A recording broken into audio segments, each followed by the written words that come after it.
Hi, I'm your host Jürgen Strauss from Innova.Buzz, and I'm really excited to welcome to the Innova.Buzz podcast today, all the way from Pennsylvania in an RV, he was telling me, Joshua Pellicer.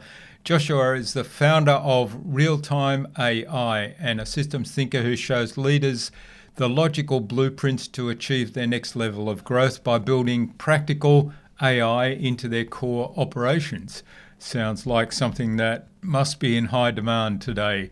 Welcome to the Innova.Buzz podcast, Joshua. It's a great privilege to have you as our guest. Likewise, thanks for having me here. It's always nice to chat about some of this awesome stuff that's going on. Definitely how things are changing. Yeah, I'm looking forward to this, especially hearing your journey, and it really is such a powerful practical application of AI's potential. So we'll get into that in a moment. But before we dive in, quick note for our listeners, particularly if you're a first-time listener, I like to have a meaningful conversation, candid and practical with each guest. Always an awesome guest, just like Joshua. Try to explore how they create impact in the world and build human connection in their work. Now, I dig into knowledge, attitudes and values. The conversation could go anywhere, and I usually start with big picture, and then often we head off in a certain direction. So be prepared to be surprised. At the end, we always end up with our signature buzz round, the same 3 questions I ask every guest, 3 rapid fire questions. And think of this as a seat at the table. You're here with me and with Josh, and we're all learning together. And all the resources and highlights will be in the show notes, so you can revisit anything that piques your curiosity during the conversation. You can see that later on. Joshua, I'm really looking forward to this conversation. Now, your vision for AI as an operational co-pilot is, for me, just such a logical step beyond seeing it as a simple tool. It's a clear process, I think, for building new capabilities. So share with us more about the ultimate goal you have and in your work, and what impact you aim to make in the world. My ultimate goal with all of this, it's kind of tangential to AI, really. I've always been fascinated and excited about research and development. And before I had my AI company, now I had an R&D lab, and it was so fun. I loved it. But the limitation to an R&D lab, well, there's a lot of limitations, but including funding. But one of the major limitations was that you need subject matter experts, and because you're an R&D, you need a ton of them, right? You need every single little tiny thing that you're exploring. You have to have some kind of guidance on, or you have to have polymaths that can learn really, really fast everything that you're doing. And it ends up that those are more rare, and subject matter experts are more common.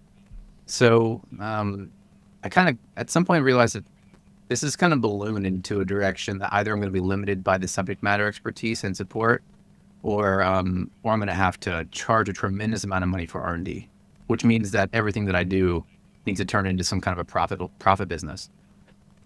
And that's great, except that I don't always want to study stuff that's going to turn into profit businesses.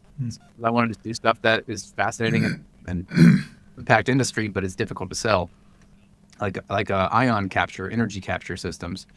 Those are really difficult to sell because they disrupt a market of energy and electricity that's for sale. So it can be a difficult thing to weave into. So I got to a point at some point where AI, generative AI had almost come out to the public. It was before ChatGPT, and I had my lab, and I was doing all this research in the lab. It was super fun. And then one day, ChatGPT came out. Like a couple days later, a treasure hunter who goes on boats looking for sunken treasure went to the Caribbean and found this sunken ship with treasure on it, and came back with something mysterious. He didn't know what it was. He had taken a core sample from a barrel of some powder and didn't know what it was. And so he brought to my lab and asked me to do an assay on the material, which is basically to tell him what it is, But I don't do that in my lab, so I couldn't actually do it on my own. So what I did instead was I as an experiment, I told ChatGPT, this is when it first came out, when it was definitely not smart yet. And I told ChatGPT, here's what just happened. Here's all the stuff in my lab. How do I do this? And I acted like I was its assistant instead of it being my assistant. And about 4 hours later, it told me it was likely it was platinum. So I reached back out to my friend a few days later, just kind of like thinking about all this, and said, hey, I think it's platinum, my best guess. And he said, well, I just got back the assay from another lab and they said it was platinum. I need to stop everything right now and then start focusing only on AI, because it just took me over the loop that I would normally go in for subject matter expertise, where I needed to hire somebody to come in to do something to figure it out, or I had to study forever to figure out how to do that thing. It just bypassed all of it and gave me the solution right there. And that's whenever I realized, pretty soon the value of knowledge is going to go down a lot. And all of these different, niche skills are about to be devalued. And when that happens, there's a lot of amazing opportunity. And I wanted to build that kind of Jarvis system from Iron Man, where you have like AI in your lab that's at your house and helps you do everything that you want to do and discover new things and innovate and play in that space. And so I needed to stop everything and focus mostly on AI for a while and kind of bridge that gap. So that's where I got into this. I had a background in business, so it was really obvious to start applying it for companies.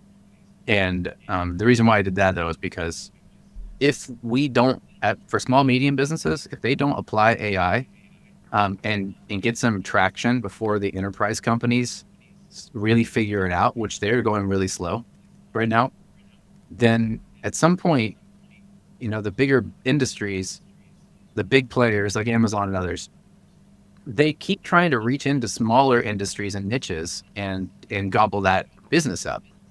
But they can't, because it's too much money to coordinate and too much, not enough profit to coordinate all of that business at a small level like that. But with AI, they totally could do that. And they could roll up all the operations of your business and compete with you instantly with a sort of agentic general AI system, So I started this, that was possible.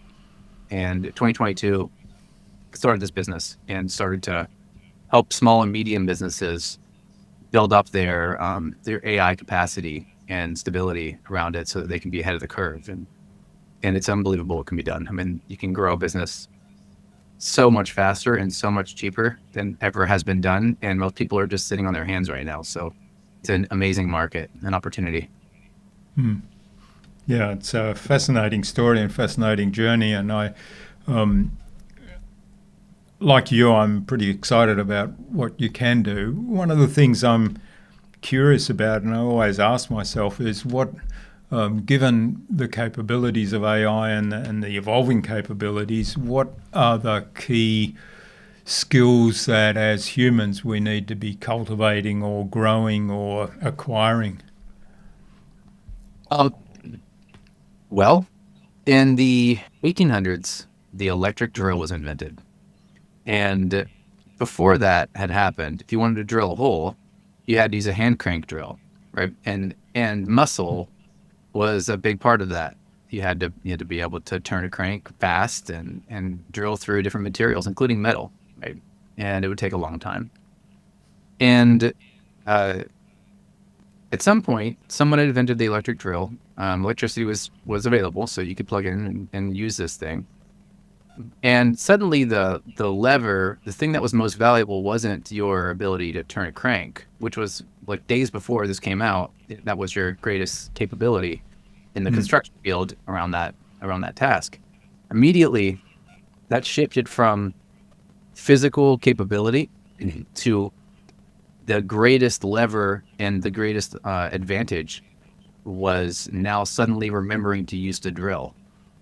And that would make somebody better than somebody who forgot to use the drill, because it was so much better than anything else that was out there that you couldn't even compare it. The thing that would set one amazing construction worker apart from another, and suddenly in the 1800s was that memory, going, oh, I got to retrain myself to reach for a different tool that now exists in a different paradigm, in the paradigm of electricity, and it hadn't been done before.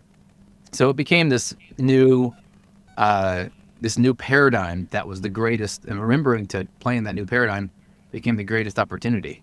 And that's what we're seeing right now. AI can do a ton of stuff.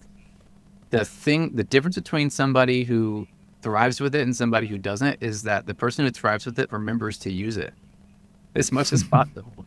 And that's really it. It's not much more than that, because it takes a little while for you to wrap your brain around just your reality around that this thing actually exists now after a lifetime of, science fiction dreaming about flying cars, basically. And that's this lived in the same world as flying cars, and we got AI before we got flying cars. That's crazy. I thought we'd get flying cars for sure. Seemed obvious. Yeah.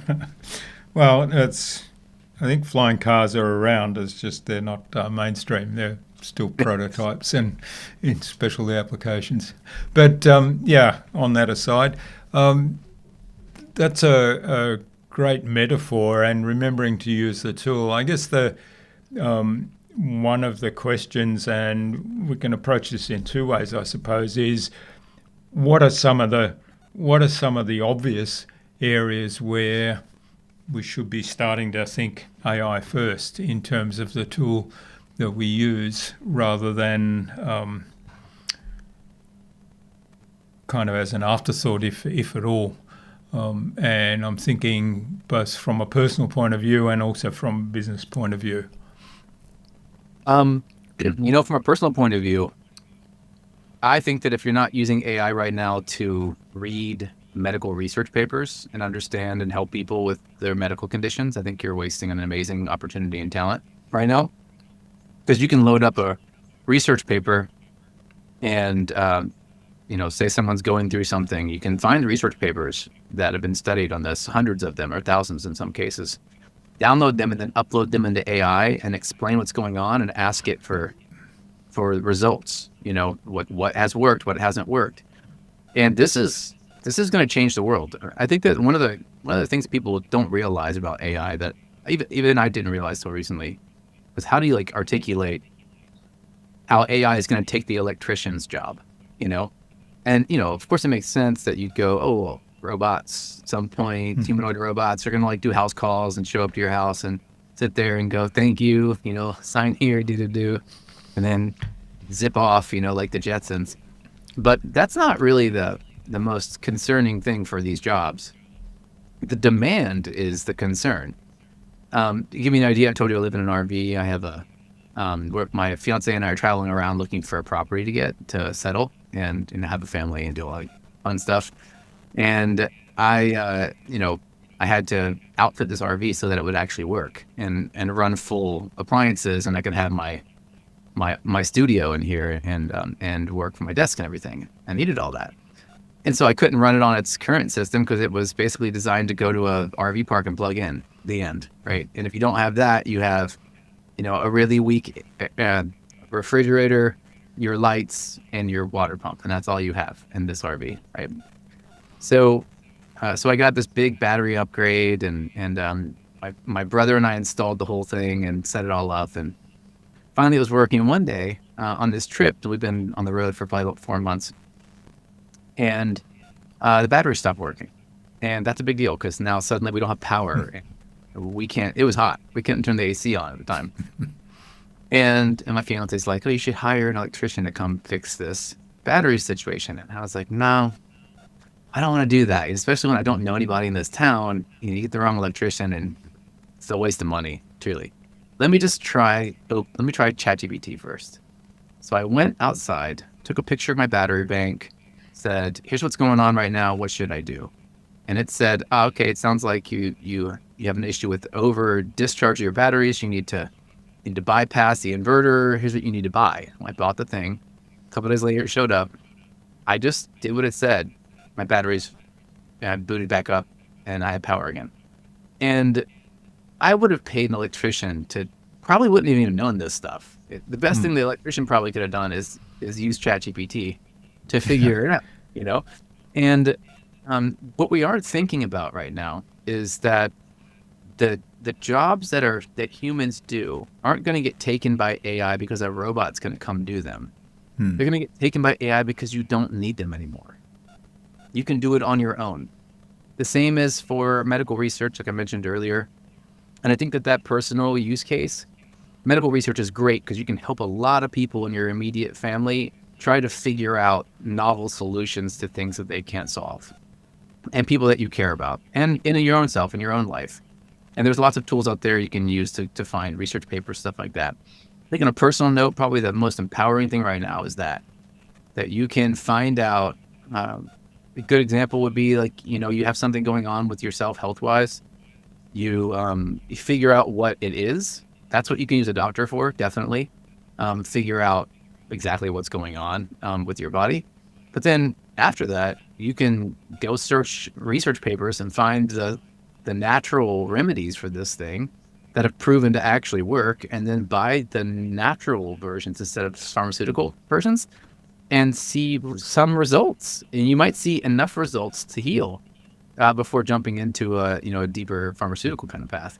And it opens up now a new opportunity or a stage of healing for you and for everybody, where we don't leap to the most extreme solution immediately. We go, well, maybe there's something that works. That's not just fantasy, right? Like, this actually is a treatment for this thing. Let me try that first to see if it works. And then if it doesn't, then I can go to more extremes, But I can also find out before I talk to my doctor or whoever's going to prescribe my medication. I can find novel solutions. I know that, of course, doctors don't like this because they hated when Google came out in the beginning too. Yeah. Medical doctors were like, "Oh, you Googled it, did you?" Yeah, Dr. Google. Yeah. Yeah, exactly. They did not like that, and I'm sure ChatGPT is even worse for them because it gives different answers to everybody. However, it's the reality of the empowerment of our realities and our lives now is improving, and the sovereignty of our own capacity or capability is improving too. And that means that we need fewer people to help us get certain things done for ourselves.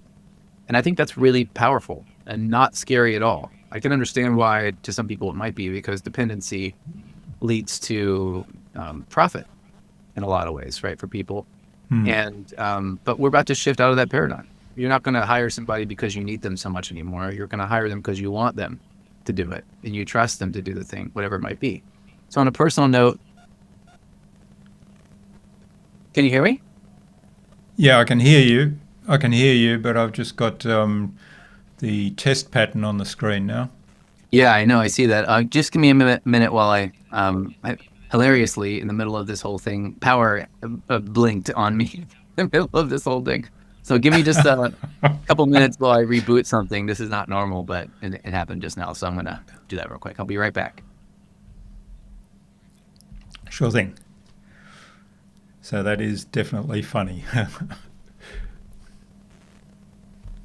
right, it'll just be a minute here while I have the inverter had to reboot. So this we just got into cold environment for the first time. We weren't anywhere cold until now. So now we're just learning what we can't turn on at the same time. Or we'll kick the inverter off. Probably should have called that electrician, huh? This is job security right here. This live interview job security expression. So the medical example is one that I guess is it's kind of a mixed blessing, isn't it? Because I know I have in the past always Googled things when I've had an issue and then taken that information to the doctor. And like you say, the doctor's kind of like, okay, you've been to Dr. Google. But I use that as information so that I can have a more meaningful conversation with the doctor, who's then the subject matter expert in that situation, rather than I go there and get treated like somebody that's got no clue about what he's talking about, and he acts like, the God in white coat syndrome. But there is a risk, isn't there, that people actually treat themselves for conditions based on the information they get, whether it's Google or whether it's one of the AIs. And the question I have there is, what does everybody need to be cognizant of in that situation or in any other situation where the information you're getting is from a palette of information that's drawn from the broader internet, and some of it may be plain wrong or misleading or out of context? Yeah. My advice on this is always going to be a problem with AI, no matter what, because your resources, what you trust, is different than everyone else's. And if you want an example of that, right now you can go to your bookshelf in your house if you have one, and look at the collection of books you have, and then try to find somebody that has the same books as you, all the same books. Probably no one in the whole world. It's like a fingerprint of what you find valuable, And because of that, that's an indication that we all trust different sources for different things. And what we trust should be what we have in the AI, right? The AI should go based on what we actually trust, not what it thinks we should trust, which would make the same situation over and over, right? That this I know better than you what you need kind of situation. So what has been really helpful for a lot of people, and what I've done in the beginning, since the beginning of this, of generative AI showing up like this, is find the research papers that you don't have maybe just like the vocabulary to realize, to read, to understand, not without a whole lot of extra work, and look for those and put them in ChatGPT and say, what is this thing saying? Have it translate it into normal people language where you can actually understand what it's trying to tell you. When you find something that ChatGPT says, well, it says that this treatment worked for these number of people, say, what was it? And then write that down somewhere, and then keep going. And then at some point you'll see a pattern. I don't want to turn people away from self-treatment. I mean, self-treatment is the way that it has always been for most 90 or 95% of ailments, sickness, things like that. We've treated ourselves, relatively successfully as a society and as humanity. However, as treatments get more complex and get more advanced and sophisticated, the effectiveness of those remedies is now no longer satisfactory, because the remedies that we have that are natural, for example, that we've been using forever, those might take longer or might cause other problems, or may not work 80% of the time. Maybe they do, maybe 20% they don't. If there's a drug that works 95% of the time, you're probably likely to take that instead, especially if it's something that's very scary that's going on in your life. So I think that we have added to our arsenal now a step between extremes, and that subtle awareness is extremely empowering, where I can say, hey, yeah, something's going on. Say that it was cancer related. I could say, okay, well, the chemo is an option, and it's the big one, right? And if I go to it, maybe it has the greatest success rate, but of course there are a lot of other things to consider about chemotherapy, especially depending on the cancer itself and where it is and how advanced. If it's not super advanced and I want to try for 2 weeks trying something else to see what result it has, I should be able to do that without guessing, like blindly throwing darts at a dartboard. I should be able to go in and say, this is what seems to have worked the most for people in the past. I'll try that first, and then go to the doctor and see what is going on. If it's getting worse, I'll go do the chemotherapy. If it's not getting worse, then I'll keep doing it, and if it gets better, I'll just keep doing that, and then maybe it'll go away, right? So you keep needing the doctor to check and give you feedback on that sort of thing, but you're the one responsible now for your health, or the doctor isn't. And the doctor never really was responsible for your health. That's the thing we're realizing, right? Yeah. You are, because you're the only one that pays the price if it's not right. So that's the thing I think that is really empowering about this. And it's not just that. It's not just medical. Medical is great because it affects all of us at one point or another. But there's any other thing that you might want. If I wanted to talk to an engineer and I don't have the language or understanding of engineering, I can jump on ChatGPT and translate whatever they say into plain English for me. So using this as like a translator, but not from language to language, from expertise to expertise. This is a really powerful thing because it allows us to take Mm. something applied in one area of study, um, and apply it to another area in our lives and see how it works. And I have a really good example of this. I used to be a hedge fund manager for years, and the guy who taught me was an MIT grad, and he was an electrical engineer, and he found out that you can use uh, noise canceling algorithms. It's called digital signal processing algorithms on the stock market and remove the noise of the other stocks from each individual stock and see if it's going up or down. And he made a bunch of money doing this, and it was super nerdy way of looking at this whole thing. But no one else had thought of it because no one else was an electrical engineer, that was getting Yeah. into stock trading. They all had fundamentals, look at the news, look at what people are saying about it, or look at the pattern of the stock, and they were betting based on that. And he took it from a different area of study and applied it over here, and it turned into real money for him. And that is one of many different examples of people succeeding by doing that, and the culture, our culture, progresses when we do this. So I do see this tool as one of the greatest tools to advance that culture collaboration and advancements of the culture of humanity because of that. Because it tears down the walls that were previously language barrier walls. Yeah, that's a great example, and certainly something that I've used in the past. I mean, I tend to get it to do things like, can you explain this for dummies style? And that seems to work pretty well. Or if it tells me, here's how you solve this problem, I might say, well, I don't quite understand that. Can you give me the step-by-step for dummies guide? And usually that helps me actually carry out the task. You chopped up there for 1 second. What was the last thing you said? I said, often it'll give me, I'll ask it, I want to do a task, and it'll say, well, here's how you do it. And I'll go back and say, I don't quite understand that. Can you give it to me step by step for dummies? Yeah. What's really interesting right now, and I think this is the front edge of the bleeding edge of AI application in business. If you want to jump to that side of things, it's the same thing.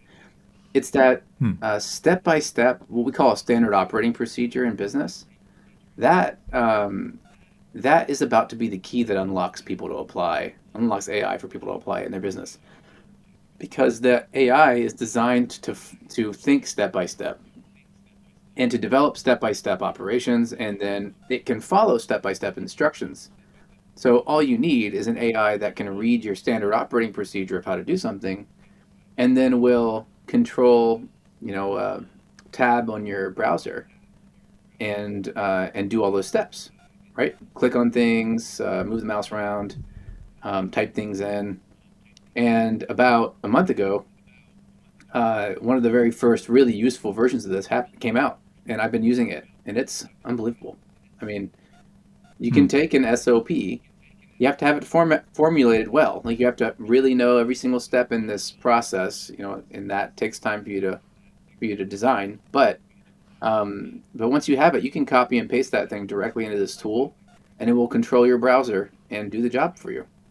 And this is where things are going to get very serious. That people, you would be paying people to do this, and now you don't have to. Or you have one person that uses this tool, and they can do the job of literally 10 people every day without burning out, because their Hmm. job is no longer to sit around and click on stuff. Their job is to review the final output of a thing to make sure that it looks right and edit anything that needs to be edited. And they can do that 10 times in the span that it would normally take them to do the full task once. You know, if you ask me to review 10 emails, and I just have to read them. Uh, Assuming that I read my emails after I write them anyway, I'm going to be able to do Yeah. that a lot more and a lot faster than it would be if I had to write them all too. Obviously, right? Mm. As long as the editing's not a tremendous amount and it gets close enough. And the better your SOPs, the better the AI is at accomplishing these tasks.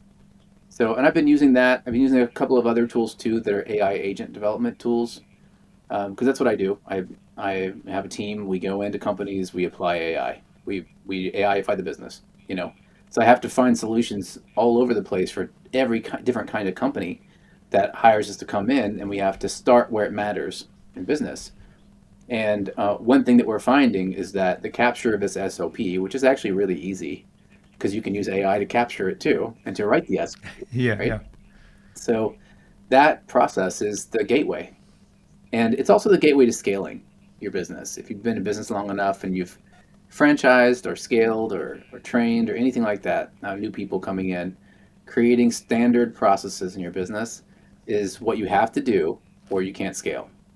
Because if one Mm. person leaves while you're trying to scale and you have to drop everything and train a new hiree for that role, good luck. They are going to do a Mm. really poor job for the first 4 weeks. I'd say at minimum most of the time, because it takes time to refine all that, and someone's got to sit there. Guess who that person's going to be? Probably you. And maybe Mm. even worse, it could be somebody who's doing another critical role, and now that role's not being done because they're training somebody else. You know, and this is the reason. This is the kind of loop we always get into in business when we're trying to scale. We run into one problem, and then we can't go further. Usually, that problem is uh, that someone leaves. You know. Yeah. Yeah. It takes critical Yeah. knowledge, and I think that's where.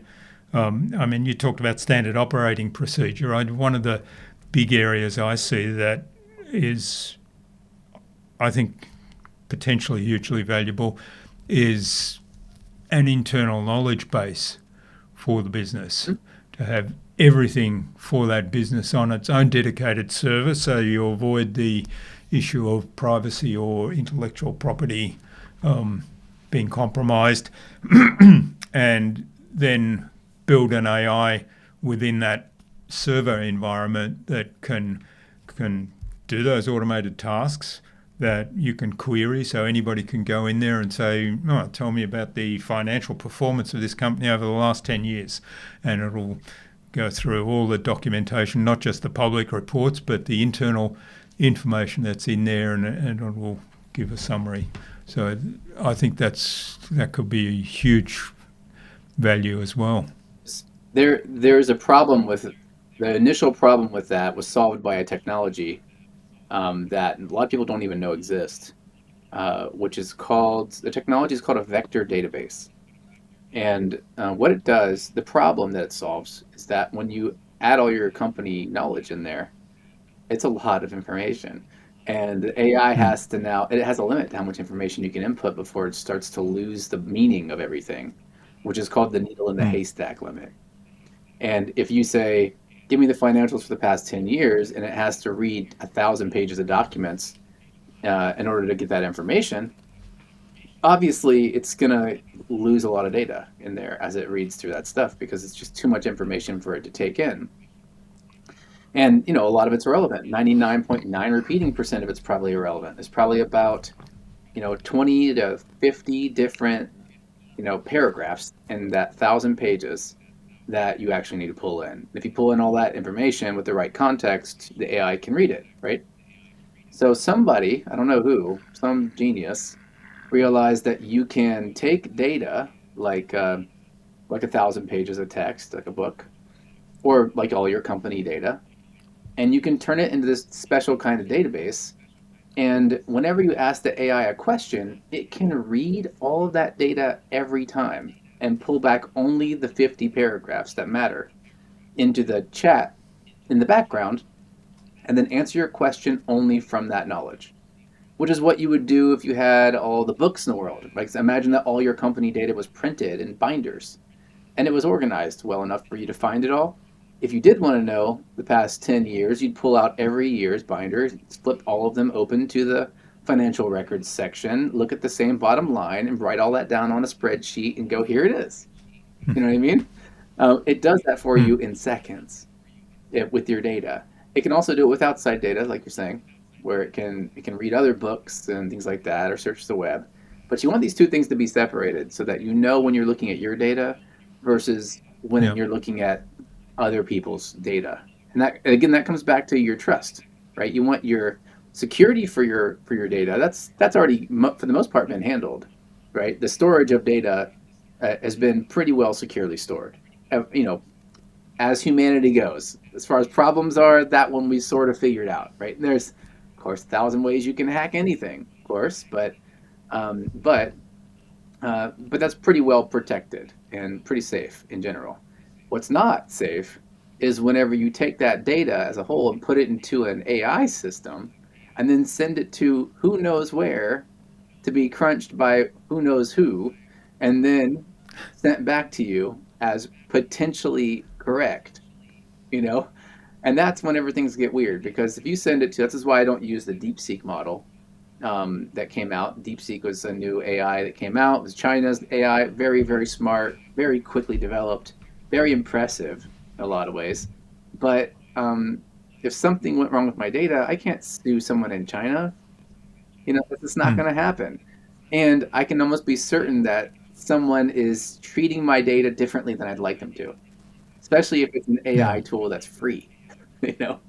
So, and there are plenty of alternatives for this. Of course, if you have very sensitive data, you can download an AI directly into your computer. I have one on my phone, and I can ask it what's really wild. And if you want to do this experiment, feel free to do it. I'll show you the app that I use is called Enclave. It's like a little. It just looks like this when you open it. It's like a regular chat, right? But if I turn on airplane mode, so now there's no internet and there's no data coming through, right? And I asked this thing, you know, tell me 5 things to do in Philadelphia. And then I click go. It's going to tell me 5 things to do in Philadelphia, right? But the problem, the very strange thing, is that none of that information is in this phone. And it's not accessing the internet at all to get that information. So the question is, Wow. how does it know 5 things to do in Philadelphia without having that knowledge saved on my phone or in the AI and without getting access to the internet? And the answer to that is a very strange answer. By the way, it says the Liberty Bell, National Constitution Center, the Franklin Institute, the Philadelphia Museum of Art, and the Academy of Natural Sciences. These are the 5 things it told me to go do in Philadelphia, right? Um, Yeah. and they're all real things. All good choices, by the Yeah, way. they all Yeah. sound really fun. But Yeah. none of that stuff is actually in that AI. They call that a large language. This is a small language model, but it's not in that language model. So where's it coming from? This is really, really important, this information, because it's not a normal computer like we think about, a normal program, where you have somewhere in a database is 5 things to do in Philadelphia. And it's just sitting there waiting for someone to query, and then it goes, finds it, and pulls it out. It's not doing that. What it's doing is it's saying the majority of the time in history, on all the data I've trained on conversations, when I see the phrase, you know, and the words 5 things to do, and then the word Philadelphia, these are the words that come after that. And just in patterning, you know, when someone says 5 things to do, Philadelphia, most likely the next word's going to be here's, then five, then things, then to do in Philadelphia, number one, then it goes Liberty Bell, then the things about it. So this thing is predicting the next word based on the past uses of those words together and coming up with meaning that was created out of thin air. It wasn't there before. It works just like our brains do. It just tries to guess the next word when we're talking. And that's how it was developed, actually. It was developed, this awesome generative AI technology that we use now and is very interesting, that we can use for business and everything else. They tried to create it first by putting all the syntax and grammar of the English language into a program, and it was terrible. It was completely nonsensical and unusable. And then they gave up and said, again, I'm going to give this task to a machine learning system and let it figure it out. And it started trying all these different ways to do it. And eventually it said, hey, talking is just guessing the next word right. That's all that it is. So they shifted completely their strategy and invented this prediction tool. And this prediction tool right now predicts words, but it can predict other things, based on inputs.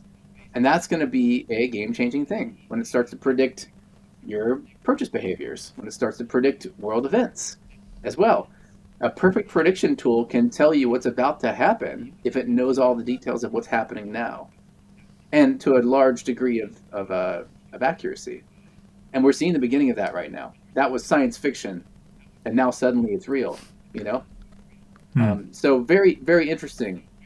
But again, I did this offline, but not this one here, this one, offline to find out what to do. If the internet crashes tomorrow, I've got a Hitchhiker's Guide to the Galaxy in my pocket that I can still use, no matter what happens, even if the internet shuts down. And I have one on my computer too. You can upload one of these things. They're only getting smarter and smarter. You can upload them to your local server with all your proprietary data, and now it doesn't go to some random place to be, looked at by who knows whom, Yeah, that's really interesting. The speed of development is astounding, isn't it? What's happening. Yeah, this technology now applied to things like business. Think about customer service. If you have a knowledge base of the right customer answers, and someone sends a message to a customer service email, because most people have customer service emails specifically that go to a ticketing system that they get replied to. But what if every email that comes in from that is read by an AI? Before it responds, it looks at all the right ways to respond, and then chooses the best answer and replies as a customer service person. No one would have any idea, if it's done right, that's not a person. And it can also escalate, things like that. That's where we're getting in now. Now there's this, and I know because we legitimately actually build these things. This is not just like, oh, cool, I studied this and heard about it at a party. This was what my business does, and I do it every day. So, and I say I do it, but actually I just watch the developers do it every day. I'm like in awe still too, that this is possible. But we can build that whole thing out into an automation, and then your entire customer service team will have to do something else, not customer service like they were doing before. They'll have to handle the elevated requests. They'll have to get into account rep position where they're talking to customers and asking them, how can we make this better? Proactive customer service instead of reactive. And the entire way we look at business is about to go so awesome in such a great direction, because the tasks that we are putting brilliant people on are about to be done by AI faster and more effectively. And these brilliant people can represent your brand and can treat your customers better if you do that. If you decide not to do that, you're going to get left behind because everyone else is going to expect it soon. I think so. Yeah. I mean, one of the things, and I think the customer service one is a great example of that, that I think the risk is that people are abdicating to the technology.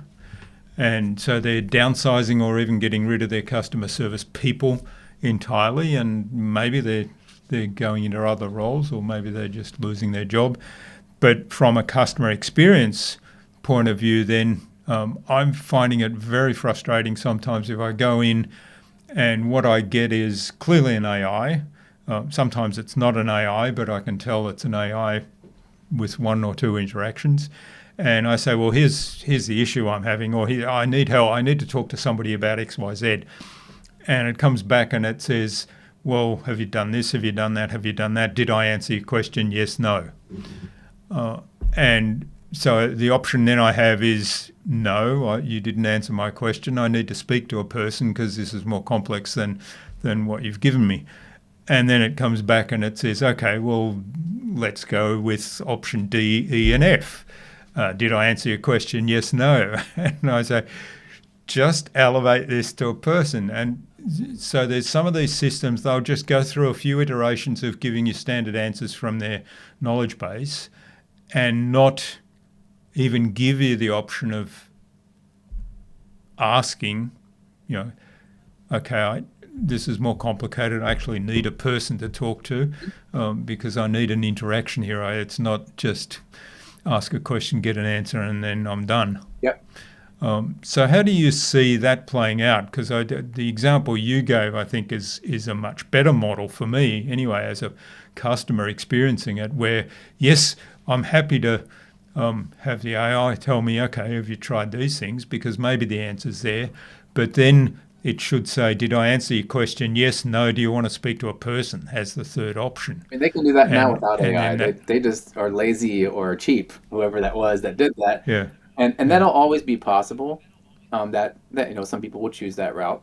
But I think the real question is if there were two services that were identical in every way, because anything that one service can do, the other can do because they can map out the same exact features with AI really quickly, right? And for really cheaply. So now you've got this this replication or duplication of tools, and one of them has what you're talking about, and the other one has a proactive customer team that reaches out to actually care about you. Which one are you going to want to stay with? And yeah, which one's going to survive? Because you stay and many other people stay with it. It's going to be probably the better customer service one, and this is going to begin the evolution of high impact, high touch customer experience. In as a result of implementation of AI and competition of AI within businesses. The reason why, also, what you're describing is not technically even AI, right? It's just recognition of the question, and then it pulls up an answer that's yes, no, right? But you should be able to say a really great example of this. Probably the best use case I've seen so far is a company called Fireflies, and they do transcripts from Zoom accounts. Like you invite it into the Zoom chat as an assistant, and it creates a AI generated transcript of the conversation right at the end, and it can do lots of other things too off of that transcript. Just the other day, I had to open a new account, but I wanted to keep all of my previous information, but I didn't think that was even possible. So I went to my original one and I said, cancel my account and delete it. And it was a chat, and it popped up an AI chat, and it said, I can certainly do that for you. But real quick, are you opening up a new account or are you just done? And I was like, well, I'm actually opening a new account. And it goes, well, do you want to port your information over so you can keep all your data? And I was like, heck yeah, I do. And it goes, cool, click here and submit this request. And then I said, okay, I did it. Afterwards, they ported it over, came back later. Hey, I did it. Cool, let's cancel your account now. And it did everything for me perfectly. The real useful part of this whole thing and the really great experience starts to show up when the AI is a better customer experience than a customer service rep, where a customer service rep has conflicting perspectives. Their number one goal is not just to give you what you want, but to sell you more stuff and to keep you from leaving because they get some kind of commission or whatever every time that you stay longer. And what it's like dealing with a customer service team that does not know the material, that doesn't represent the brand, that barely speaks the language.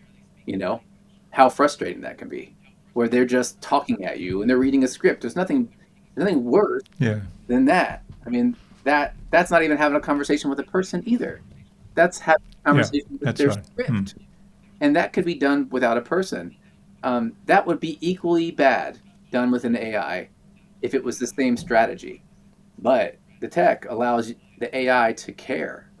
And it doesn't actually care, but it can follow the caring that you want it to follow, that you would tell a customer service person to do, and it won't give up on that. It'll keep doing it. It'll keep communicating with you in the way that is the best way to communicate with you. That's been programmed to do it. And if you want to piss off your customers, there's always room for you to do that. There's infinite possibilities and infinite ways that you can piss off your customers. And if you try, Mm. I believe in anybody that tries, they will probably accomplish that goal, that they will make everybody mad, you know? I've seen it too many times. But it's not the only option if you're willing to um, embrace tech in this way and program it properly, which is really easy to do actually, then you now don't have to make 80% margins so that you can have enough extra profit to invest in taking care of your customers. Now you can have a really small profit margin and still take care of your customers really well. Because that's what happens. They go, well, I could take care of my customers, but then I couldn't feed my family. So I can't do that, you know? And that's really the thing that is happening right now is that it used to be that you had the triangle, right, of business outcomes, cheap, fast, or good, and you got two of the three, and you can never have all Yeah. three, right? Cheap and fast, but not good. Expensive, uh, fast, and good, right? Or slow, cheap, and good. You never got all three. And that's the joke, but it's actually real. It totally is the way that things appear to be, but not with AI. If you add AI into the mix, you can get literally all three of those things. It'll be pennies to do it. I know because I used to be a copywriter writing sales letters for people to sell stuff. And that I would get paid $60,000 to $70,000 a letter. And now I can do that for about 40 cents. Same quality, I think better quality than I used to write copy because I prompt it in a way that's smarter than I would have thought, for myself. Mm. It's instant. It doesn't take 90 days, which is what it used to take. I get it in like literally 90 seconds or less. The whole thing is done, and it's way better quality. So cheap, super high quality, and immediate. That is all Mm. happening now, and I can do all three of those things, and there's no downside. There's no yeah, you can do all that stuff, but no, there's no but. It is literally better than anything else. Now the average person is about to compete with brilliant level marketing because they can. And the idea of marketing, if the entire industry and the entire world of customer experience is drenched in brilliant psychological marketing, what do you think is about to happen? Marketing and advertising are about to completely change and probably die in some way. You know, we'll probably shift to no more ads because Yeah.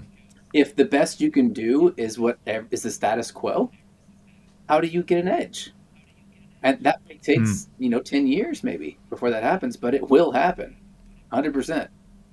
So that'll mean that all this really great marketing and all this stuff is going to be standard. And when it becomes standard, to stand out, you're going to have to anticipate purchases. You're going to have to, we're going to see an invention soon that's going to make programmatic ads, which is like the idea that the moment you need something, it's there and it's offered to you, even maybe before you know you need it.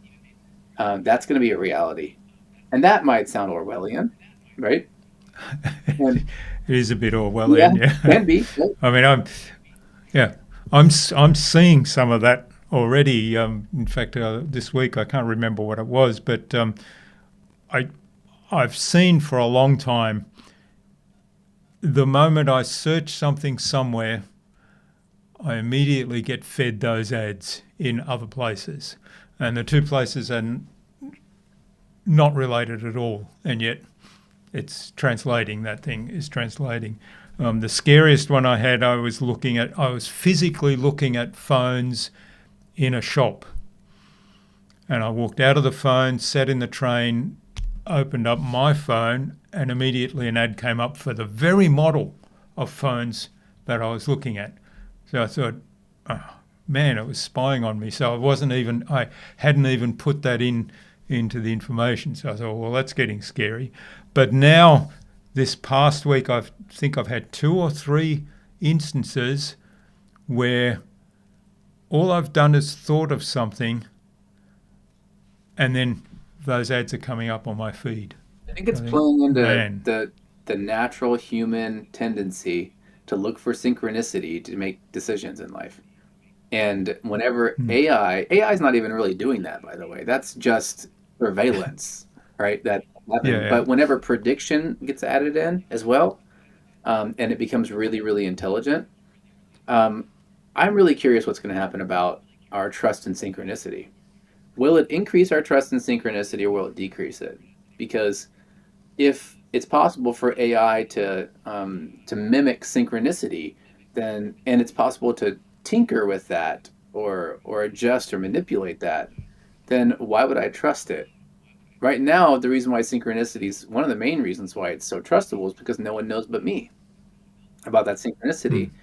And if it gets good, when it gets good, I'm sure we'll be able to mimic that. Now, I don't know if that's going to lead to some kind of a spiritual, ghost in the machine experience for this AI, where where synchronicity becomes uh, sort of like an actually valuable thing, like powerfully valuable, and the new marketing strategy is be in the line of synchronicity with your customer and like give them what actually is good for them. Maybe that's the new marketing strategy. That would be a more utopian, less Orwellian. Hmm. And or if it's going to be where, you know, people start acting on their synchronicities like normal, and the outcome is something terrible, then they probably would stop trusting their synchronicities. And even if in life you have a synchronicity, you won't trust it. When someone shows up in your life, you might not trust it. I mean, no, I'm getting married. I got the, my fiance and I met. It was synchronistic when we met. What if, suddenly love is difficult to trust, or what if Hmm. a relationship, a friendship around business is something that's not very easy to trust. Whenever I worked at an outbound company, I did the marketing for an AI outbound company in 2016-ish, before all this stuff had started popping out, ChatGPT and everything. And they found that one of the statistics that really blew me away is that 70% of the deals that came from cold reaching out, like cold outreach and outbound, started and happened because they started the conversation by saying, "Hey, it looks like we went to the same college," or "Hey, you know my friend James," or "Hey, blah blah blah," whatever it might be, right? Something we have in common that made a synchronicity. That invokes trust. So once we get to the point where synchronicity is synthetic, I'm really curious. I think we're going to see a Hmm. dark version and a light version show up at the same time, and it's going to be a choose your own adventure for life in that one. Yeah. Yeah. Fascinating. Yeah, well, there's lots of avenues there to explore further, I'm sure. But I'm just aware of the Sure. time. It's been a fascinating conversation. We might need to do a follow up again sometime to dig deeper into some of these topics. But I think it's a good point now to move on to the buzz, which is our innovation round. The same three questions that I ask of every guest, and they are AI focused, and they're focused on kind of the human interaction side of things. So you all set? Yep.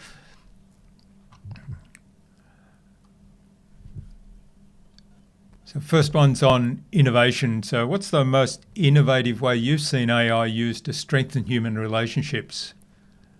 Um, Self inquiry. That's the most interesting and innovative way I've seen it so far, where it goes.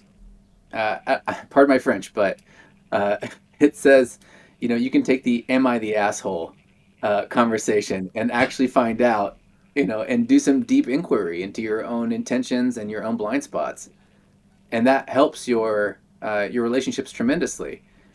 It shows other perspectives of other people really, really well. So using this, an innovation that I've seen that's really powerful has been using it for personal self development. And a great way of doing that also is to, for example, if you want to imagine something that you want and you really want to get clear on that desire, that thing that you want in your life, so you can recognize it when you see it, try asking AI to help you imagine it first person as if it's happening right now. And then when it nails it, see how you feel when you're reading it. And when I first did this, I had an emotional response the first probably 10, 20 times that I did this. And I wanted it so badly that I realized how impossible I thought it was for so long.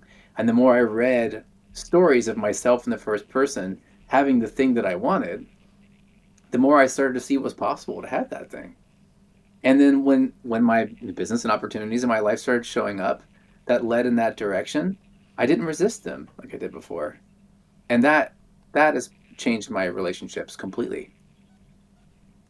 Hmm. Yeah, that's a fascinating way to use it. I know about I've done a lot of self development stuff myself, analysing my communication patterns and asking it to help me sort of dig into my values some more, or digging into the things that I'm doing, and am I living in alignment with my values, and where are the blind spots perhaps.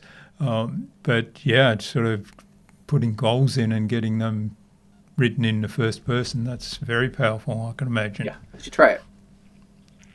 Tell me Mm. how it goes. All right. Based on your own experience, what's the best thing you've done to integrate AI in a way that enhances human connection? Besides that thing I just mentioned, right? The I definitely did that for quite a while and loved it so much. Uh, you know, I'd say probably the most important way right now is free myself up from the things that take me from human connection and leaving me with more space to have human connection, to actually go on new experiences with people, because a task that took me 4 hours now takes me literally 10 minutes.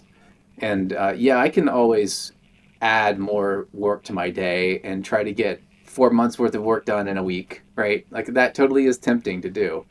But I'm also finding the more successful I am in life, the more value I actually have around my human to human interactions, and and the more I apply AI, the more time I have for those things.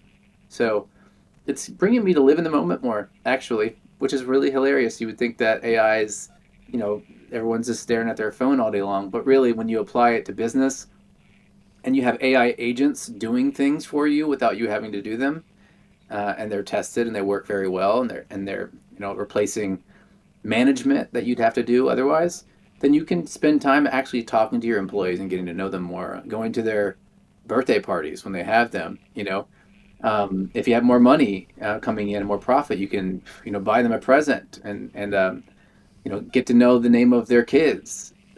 Things that really matter to people, that bring community together and help people find meaning, and that's been really really sweet for me, and also really exciting. Mm. I've gotten to do a lot of really cool things because I'm not glued to my computer, like you Yeah, know.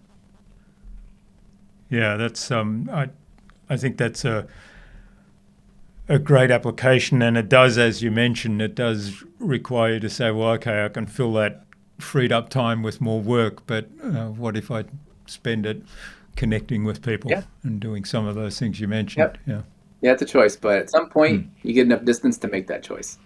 Using it, and Mm. and it's what you've always wanted to do anyway. That's what you find out. Yeah, lovely. All right, and the final question, I guess it's around differentiation, but I'll ask it in a perhaps a slightly different way, and that's what are the skills that we need to be developing further or acquiring going forward, and in particular, I guess, of sort of the younger generation that haven't gone through this whole learning experience and the development. What are the key skills that people need to be developing in this age of AI? I think the immediate skill, I mean, one of the most valuable things I've seen so far is, and this is like a technical answer, and there are others too that are more philosophical, definitely, but technically, uh, knowing how to build AI agents right now is probably the most valuable thing I've ever seen. I've never seen a value like this. We pay our agent developers hundreds of dollars an hour to do these developments, and they can crank them out all day long, and they could work all day every day for a month and not run out of stuff to do, because whenever they do something and create an agent, I don't have to now go hire somebody to do that thing. You know, I can scale my business without having to pay more money, which is really, really important.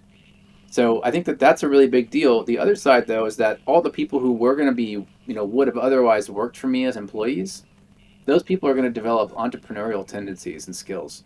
And that's another thing I think that's going to be massive. We're going to see huge, huge influx in entrepreneurs. That's my prediction, that people are going to lose their jobs. At first, they're going to be very upset, And then they're going to realize that they have the ability now through AI as kind of a co-pilot for their business to launch very inexpensively the thing they've been passionate about forever. And they're going to become business owners instead of employees. So we're going to see a tremendous amount of new innovation around business and services that people who are not entrepreneurial minded are going to start coming up with. People might be more risk adverse even to taking on a new project like an unknown project. They're going to be able to jump in and play the game too. So we're going to see a lot of really cool stuff happen there. The skill there, of course, is essentially just learning the way to build agents, AI agents that is real and actually works, and connecting them to different API systems and giving them tools and stuff and making them work from top to bottom. But um, barring that technical side of things, if that's out of reach for many people, it totally is. Um, then I'd say asking better questions is going to always be more valuable because there's a recent study on the brains of prompt engineers, people who use AI all the time. They found that people who don't use it that often, to kind of leisurely use it, their parts of their brain they were using before are starting to turn off, and they're starting to lean on this tool. But the people who are using it really aggressively are turning on, meaning activating parts of their brains that have never been activated before in humanity, not like to the levels they are now with these people. And many of them have to do with knowing the question to ask to get the answer you want. Probably one of the most powerful skills to know as a human. And we're training this in people who are using it well, and they're getting better at it. This is going to be a massive, massive thing for humanity. So that skill of learning to ask the right question, better questions, ask where you're coming from, what's the context, all of that, it'll make you better with people, but it's also going to make you better with AI. And your results are going to span everything in your life when you do that. Excellent. Yeah, I love that. I wasn't aware of the study that was sort of activating different parts of the brain and knew. I guess there's kind of the two sides of that, isn't there? But the idea of learning to ask better questions and learning to set context and limits and guides and so on to get better answers from the AI, but that's also training you to communicate better with other humans, which I think, that's an important point that we shouldn't forget. Yep. They are connected. Thank goodness. Yeah. All right. Well, thanks so much, Joshua. This has been fabulous. Now, where can people find out more about you, about the work you do, and maybe even get in touch and say thanks for what you've shared with us today? Yeah, if you want to get in touch, best place to go, go to the website, AIFyit.com, AIIFYIT.com, and you'll see just a way to reach out to me right there. If you want to meet up and talk about this, if you have a business you want to chat about, do that. And you can also follow me, same exact handle on any social media, just at AIFyit. And yeah, you can either stay along for the ride and watch at a distance, or you can get to know me and talk to me more if you want to do that. And I appreciate the platform, the opportunity, and the really thoughtful questions. Thank you so much. Excellent. Thanks, Joshua. Well, before we wrap up, so I think you've probably covered this in bits and pieces along the way, but maybe you could recap again one specific action our listeners can take today out of our conversation. Honestly, out of everything that I've said today or that we've talked about, get into ChatGPT or whatever AI tool you want and have it first person visualize something that you want in your life and see what happens. This is the most powerful thing I've seen. The more you know what you want, the more likely you are to get it, but also that clarity allows you to say no to stuff that you don't want. And that is extremely important for this rapidly distracting world with all the different million things to do. So yeah, jump in and just say, hey, I want this thing. I want you to create a first person experience of me having it, maybe a typical day of me having it. Walk me through that day. And watch what happens. If it says something you don't like, just go, hey, change that thing to this other thing. Hey, I know I've got 3 kids, not 2 kids, or whatever, right? Oh, we're living here, not there. And then it'll rewrite it again and read it again. Until when you read it, it's every single thing it says. You go, wow. And then that's that. You can come back the next day and go, give me the next day. And it will tell you the next day that happens after that and how great that is. And it's amazing. I mean, it's one of the most beautiful things I've ever experienced, truly. Yeah, excellent. Well, that's a wonderful, clear exercise for you to take away today when you're listening to this as soon as you hang up. And yeah, we'd be really interested to hear what comes out of that. So leave some comments for us. Thanks again, Joshua. This has been fabulous. I've really enjoyed the conversation. We'll probably have to have a follow-up at some stage and see where you're at with your travels and also what's happening in the AI world, because we've kind of scratched the surface a little bit, but lots of places where we could dig deeper. Thanks again. Please do stay in touch. Thank you, brother. Appreciate you.